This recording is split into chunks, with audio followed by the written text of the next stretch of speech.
Assalamualaikum warahmatullahi wabarakatuh. Alhamdulillahirabbil alamin. Alhamdulillahi hadana lihada wa ma kunna linahtadiya laula an hadanallah. Allahumma salli ala sayyidina Muhammadin salatan takunu laka ridhaan wa lihaqqi hadaan. Amma ba'd. Alhamdulillah kita dapat berdiskusi bersama terkait dengan politik Islam. Namun sebelumnya, marilah kita membaca suratul Fatihah. Kita berharap semoga Allah Subhanahu wa taala memberikan rahmat, taufik, inayah, maunah sehingga kita dapat mengikuti atau beraktivitas dalam kehidupan sehari-hari ini dengan baik, dengan lancar, manfaat berkah fid din wad dunya wal akhirah. Ala man wa salafun salihin ridallahu bi syafaati Rasulillah sallallahu alaihi wasallam. Al-Fatihah.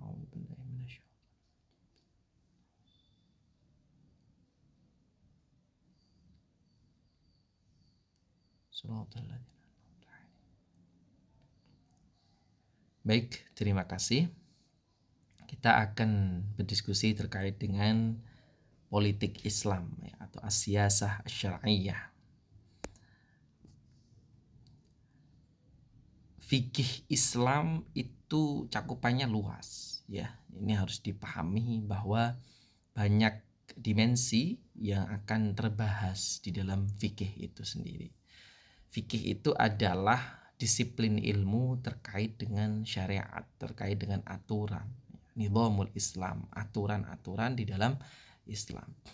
Fikih sendiri banyak cabang ya. Yang pertama adalah fikih ibadah, fikih muamalah, fikih nisa, atau fikih-fikih kontemporer lain yang saat ini sudah mulai banyak diketahui yang termasuk pada fikih politik ya, fikih kesehatan ya, dan sebagainya atau fikih ekonomi, fikih siyasah atau fikih politik ya, atau politik Islam ya, atau siyasah syar'iyyah yang kesemuanya memiliki pengertian yang sama, adalah bagian dari fikih Islam itu sendiri ya. Syumuliyatul fikhi al-islami. Bangsa dan negara ini tidak lepas dari aturan fikih syariat.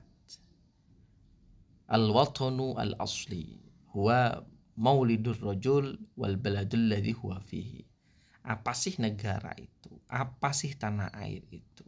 Apa sih bangsa itu?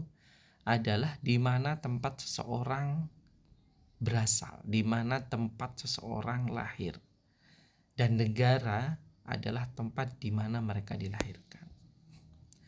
Pengertian sistem politik Islam ini adalah ilmu atau persoalan yang berkaitan dengan ketatanegaraan atau pemerintahan di dalam pandangan Islam. Wewenang penguasa dalam mengatur kepentingan umum sehingga terjamin kemaslahatan dan terhindar dari kemudaratan dalam batas-batas yang ditentukan oleh syarak dan kaidah umum yang berlaku. Dalam istilah Arab sering dikenal dengan sebutan as-siyasatus syar'iyyah, yaitu aturan syariat terkait dengan politik. Setidaknya ada 3 pendapat umat Islam dalam memandang kedudukan sistem politik di dalam Islam itu sendiri. Yang pertama adalah Islam ini agama yang serba lengkap, yang semua sudah disiapkan dengan baik, sehingga memuat sistem ketatanegaraan. Fikih siyasah merupakan bagian dari integralisasi ajaran Islam itu sendiri. Hal ini telah dicontohkan oleh Rasulullah SAW dan juga Khulafaur Rasyidin. Islam tidak mengatur ketatanegaraan. Nabi Muhammad adalah Rasul yang tidak bertugas untuk mendirikan atau memimpin suatu negara. Ya, jika Islam tidak mengatur hal itu, maka Rasulullah juga tidak akan memimpin satu negara. Dalam Islam tidak terdapat sistem ketatanegaraan, tetapi hanya terdapat seperangkat tata nilai etika bagi kehidupan bernegara. Bagaimana kita beretika dalam bernegara, itulah yang diatur oleh Islam. Islam mempersilahkan metode bentuk daripada negara itu sendiri. Namun yang diatur adalah bagaimana kita bernorma, kita hidup dalam kenegaraan itu dengan baik. Ini yang diatur di dalam Islam. Keharusan mewujudkan persatuan dan kesatuan adalah satu hal yang telah diatur oleh Al-Qur'anul Karim, ya. Bermusyawarah dalam menyelesaikan masalah ijtihadiyah yang terjadi di dalam satu negara, ya. Keharusan menunaikan amanah dan menetapkan hukum secara adil dan proporsional. Keharusan menaati Allah, Rasul, dan ulil amri dalam arti pemerintah yang sedang berkuasa. Ini adalah kewajiban kita sebagai masyarakat ataupun ra'iyah, orang yang dipimpin atau rakyat begitu. Keharusan mendamaikan konflik, ya, baina akhwaikum, di antara kelompok dalam masyarakat. Ini semua adalah nilai-nilai dasar dari sistem politik dalam Islam. Bagaimana kita menjadi warga negara yang baik, bagaimana kita menjadi masyarakat yang mewujudkan persatuan dan kesatuan di dalam negara itu sendiri. Bernegara yang baik, bernegara yang benar. Keharusan mempertahankan kedaulatan negara dan larangan melakukan agresi dan invasi. Menjunjung tinggi kemanusiaan, mementingkan perdamaian daripada permusuhan. Keharusan meningkatkan kewaspadaan, ya, dalam bidang pertahanan keamanan. Keharusan menepati janji, keharusan mengutamakan perdamaian bangsa-bangsa, mengupayakan peredaran harta dalam seluruh lapisan kemasyarakatan, dan juga keharusan mengikuti prinsip-prinsip dalam pelaksanaan hukum. Secara garis besar, ruang lingkup sistem politik Islam ini ada 3, ya. Yang pertama, as-siyasah ad-dusturiyah. Dalam fikih modern disebut dengan hukum tata negara. Yang kedua adalah as-siyasah ad-dauliyah. Biasa disebut dengan hukum internasional yang berhubungan dengan umat atau bangsa lain. As-siyasah maliyah, mengatur tentang pemasukan, pengelolaan, mobilisasi, akuntansi, ya, manajemen keuangan negara. As-siyasah ad-dusturiyah ini mencakup beberapa hal. Yang pertama adalah persoalan imamah, hak dan kewajiban. Persoalan rakyat, status, kependudukan, ya. Persoalan bai'ah, ya, sumpah setia terhadap NKRI. Persoalan waliyul ahdi, pemimpin ataupun khalifah ataupun penguasa pemerintahan, ya. Persoalan perwakilan rakyat, ahlul halli wal aqdi, yang sekarang disebut dengan pengadilan ataupun keamanan, ya, ataupun DPR, MPR. Itu semua adalah terkait dengan ahlul halli wal aqdi. Yang terakhir adalah wizarah ataupun kementerian-kementerian yang ada dan juga pembagiannya.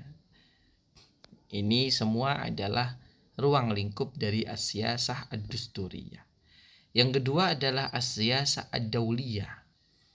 Tujuannya adalah mewujudkan kesatuan umat manusia, antar umat beragama, antar negara, antar bangsa, mewujudkan keadilan, menghargai persamaan, menghargai kehormatan manusia, mengembangkan toleransi, mewujudkan kerjasama manusia, menghargai kebebasan dan kemerdekaan, mewujudkan perilaku moral yang baik.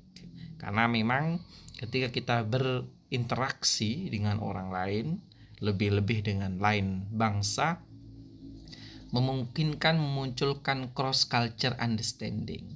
Kita membutuhkan pemahaman budaya, pemahaman adat istiadat yang berbeda. Ini adalah membutuhkan toleransi yang sangat tinggi agar kita menghormati budaya ataupun adat istiadat dari bangsa lain. Yang terakhir adalah as-siyasah maliyah. Ini mengatur terkait dengan prinsip-prinsip dalam kepemilikan harta, ya. ISDM, banyak hal ya, banyak di Indonesia ini yang terkait dengan as-siyasah maliyah. Tanggung jawab sosial, ya, menteri sosial dalam masalah harta, zakat, infak, sedekah, wakaf, kharaj, ya, jizyah, ghanimah. Semua ini adalah unsur dari keuangan negara, aturan dalam eksploitasi sumber daya alam. Ini semua adalah bagian dari politik Islam terkait dengan pengaturan keuangan. Dari Al-Qur'anul Karim telah banyak disebutkan, ya, termasuk di dalam Al-Qur'an surat Al-Mu'minun ayat 52. Wa inna hadhihi ummatukum ummatan wahidatan wa ana rabbukum fattaqun. Sesungguhnya agama tauhid ini adalah agama kamu semua, agama yang satu, dan aku Allah adalah Tuhanmu, maka bertakwalah. Wa qatilu fi sabilillahi alladhina yuqatilunakum wa la ta'tadu innallaha la yuhibbul mu'tadin. Al-Baqarah ayat 190. Dan perangilah di jalan Allah orang-orang yang memerangi kamu, tetapi janganlah kamu melampaui batas, karena sesungguhnya Allah tidak menyukai orang-orang yang melampaui batas.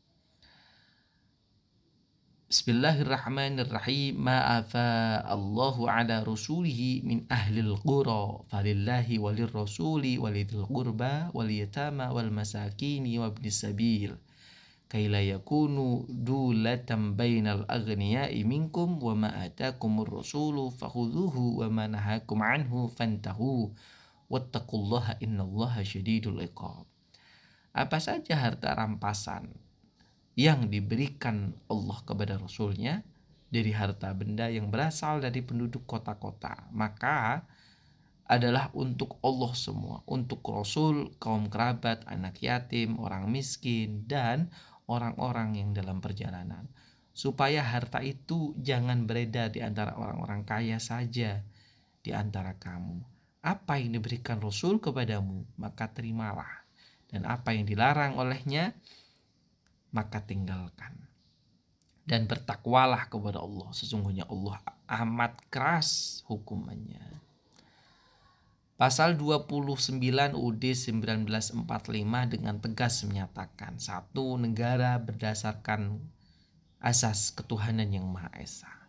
Negara menjamin kemerdekaan tiap-tiap penduduk untuk memeluk agama masing-masing dan untuk beribadah menurut agama dan kepercayaannya. Nah, ini sudah menunjukkan bahwa UUD 45 ini sudah jelas menghormati kita sebagai penganut agama Islam itu sendiri dan penganut agama-agama lain. Nah, ini menunjukkan bahwa Indonesia dengan balut UUD 1945 itu sudah mempraktekkan apa yang ada dalam kandungan politik Islam itu sendiri. Pancasila dan Islam ini sangat berkaitan erat. Bahkan sudah ada Pancasila di dalam Al-Quran jika bisa dibahasakan, begitu ya. Yang pertama adalah Al-Baqarah ayat 163 terkait dengan ketuhanan yang Maha Esa. Wa ilahukum ilahu wahid la ilaha illa huwar rahmanir rahim. Bahkan mohon maaf, Tuhan yang satu itu adalah Tuhannya umat Islam. Kedua adalah kemanusiaan yang adil dan beradab. Ini sudah ada dalam Quran surat Al-Nisa ayat 135. Persatuan Indonesia, Al-Quran surat Al-Hujurat ayat 13. kerakyatan yang dipimpin oleh hikmat kebijaksanaan dalam permusyawaratan perwakilan. Quran Surat Asy-Syura ayat 38. Keadilan sosial bagi seluruh rakyat Indonesia. Quran Surat An-Nahl ayat 90. Nah, itu sudah jelas bahwa Pancasila sendiri adalah, jika bisa dibahasakan, lahir dari Al-Quran. Karena memang membutuhkan banyak diskusi, banyak musyawarah dari para alim, para ulama zaman dahulu. Jadi perumusannya tidak serta-merta terlandasi dari pemikiran modern, ya, dari pemikiran yang mungkin dipengaruhi oleh Barat, tapi memang ini murni juga lahir dari diskusi panjang, tirakat dan riyadhah, istikharah dari para ulama kita. Lalu apa sih tujuan maqasidus syariah yang sudah dikenal di dalam aturan syariat itu sendiri? Apa tujuan adanya syariat itu? Bahwa tujuan syariat ini ada 3. Yang pertama adalah hifdzun nasl, hifdzuddin, yaitu kita ini menjaga agama agar agama ini dapat dihormati, agama ini dapat terjaga, begitu ya. Hifdzun nafas, menjaga jiwa. Hifdzun nasl, menjaga keturunan. Hifdzul mal, menjaga harta. Hifdzul aql, menjaga akal kita. Itulah yang menjadi dasar bagaimana agama syariat itu terimplementasikan. Relevansi konun wadai hukum positif dan hukum syar'i itu di sini, bahwa tujuan-tujuan agama sudah setidaknya di beberapa aturan itu telah muncul. Begitu. Indonesia negara Islam. Semua tempat di mana orang muslim mampu untuk menempatinya pada suatu masa atau waktu tertentu, maka ia menjadi daerah Islam, yang syariah Islam berlaku pada masa itu dan masa sesudahnya. Walaupun kekuasaan umat Islam terputus oleh penguasa orang kafir terhadap mereka dan larangan mereka untuk memasukinya kembali atau pengusiran terhadap mereka, maka dalam kondisi semacam ini penamaan dengan daerah kafir harbi hanya merupakan bentuk formalnya dan tidak pada hukumnya. Dengan demikian diketahui bahwa tanah Indonesia dalam hal ini, tanah Betawi dan bahkan sebagian besar tanah Jawa adalah daerah Islam, karena umat Islam pernah menguasainya sebelum penguasaan orang-orang kafir Belanda. Ya, di dalam kitab Bughyatul Mustarsyidin bahwa memang jelas kita beragama, kita menunaikan hukum-hukum Islam yang ada, dan kita patuh terhadap aturan-aturan undang-undang dasar, itu sudah menjadi bagian dari kita patuh terhadap agama itu sendiri. Selama kita mengikuti beragama dengan baik, dengan tenang, semua itu adalah sudah termasuk dalam kategori negara Islam. Masa depan negara itu tidak lepas dari kehidupan umatnya, kehidupan bangsanya. Ketika bangsa itu baik, maka negara itu akan menjadi baik. Ketika bangsa itu lemah, maka ketika umatnya atau masyarakatnya lemah, maka bangsanya juga lemah. Ada mangkolah yang berbunyi, la khaira fi ummah idza kana abna'uha juhala wa la tuslihul ummah illa bil ilmi. Tidak ada kebaikan dalam sebuah negara ketika generasi bangsa hanyut dalam kebodohan, dan bangsa tidak akan maju hanya dengan ilmu pengetahuan saja. Oleh karena itu aturan-aturan implementasi daripada syariah, daripada tujuan kita beragama, tujuan kita bersyariat ini perlu untuk kita implementasikan dalam hidup kita. Karena percuma jika dengan ilmu tanpa adanya negara yang tertata dengan rapi, tanpa adanya implementasi di dalam bernegara yang baik. Pun sama, percuma juga ketika berilmu namun kita tidak memiliki negara. Ataupun ada negara yang baik tapi orang-orangnya tidak berilmu. Na'udzubillah ya. Mungkin ini dari saya. Terima kasih. Kurang lebihnya saya mohon maaf. Alhamdulillah wa naqsulan al-'afu minkum. Wallahul muwaffiq ila aqwamit thariq. Wassalamualaikum warahmatullahi wabarakatuh.